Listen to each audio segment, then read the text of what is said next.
Well, I attended Franklin Street School when I was in the kindergarten, and I continued until 1948 when the schools were integrated.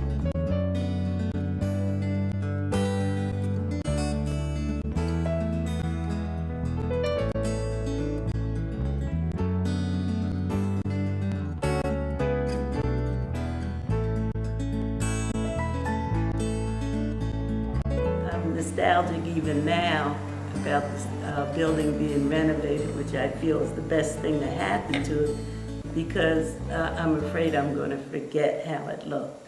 I remember my friends and my teachers. I remember the extracurricular activities that we had at night. We had some programs at night where families came in, the parents came in. And then after school, a lot of kids used to stay and erase the boards and clean the erasers. At the end of the year, the teachers had collected things like, how boys and girls are. They bring their little thing to school and they weren't supposed to have it. The teacher would take it and put it in her drawer. And at the end of the year, if you stayed after school, you could get it. Now, we did have two entrances to the school. On the right-hand side were the girls, and on the left-hand side were the boys. My mother wouldn't let us be late, but there's time we would be. And true, we had to enter from the front, that way everybody can see if you came late. We started Center for Community Arts in order to provide arts programs for children, and we started with the Franklin Street School as a site where a community arts civic center could be founded. In collecting the history on the school, it spilled over into community history. And we started collecting so much history that we thought was lost on the community that we formed a community history group. And this is the group that you see here. And we just keep collecting photographs and notes and anything that people in the community will give us. And one of the things that is really rewarding is that when we first started out, people were kind of suspicious. And now they walk up to us in the street, especially to Emily, and they say, "Here, you want this for the archives?" And so now our archives have kind of outgrown the teeny tiny little room that they have.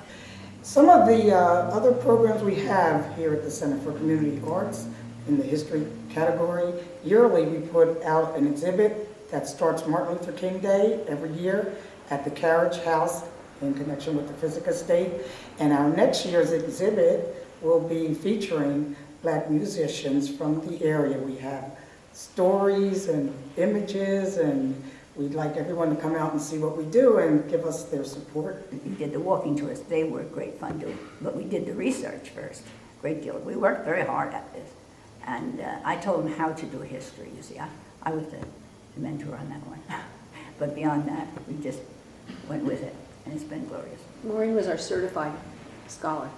And this began many, many years ago, and it was basically with several other people, and we just kind of began hearing stories about things that were going to take place with the Franklin Street School, and there were many local artists in the area, and between community people and the local artists, we decided to get together, and we began having house meetings where we would sit around and discuss some of the needs of the communities. It was to preserve the African American history of the Franklin Street School, as well as to provide to the community, things for the young people to do concerning the arts. And that's basically how it became involved over the years. And we're just anticipating that the building will be alive with people. We have people coming in and out of our office all the time now, and it's a little overwhelming in a small space.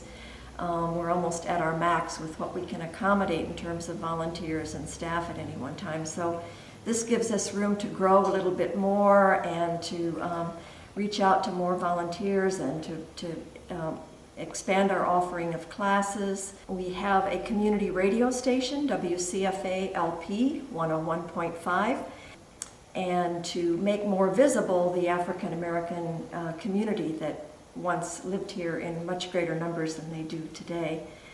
It's going to be quite an exciting time when the doors are opened here at the Franklin Street School, and it will be considered a center for the community, a community building. The history that we're mainly focusing on is the history of the African American Right. community. So we've had the Victorian tours, Victorian history. So this is an addition to that. And we're also partnering with the other history groups to make it a more cohesive history. But that's what we're focusing on primarily, the African American history.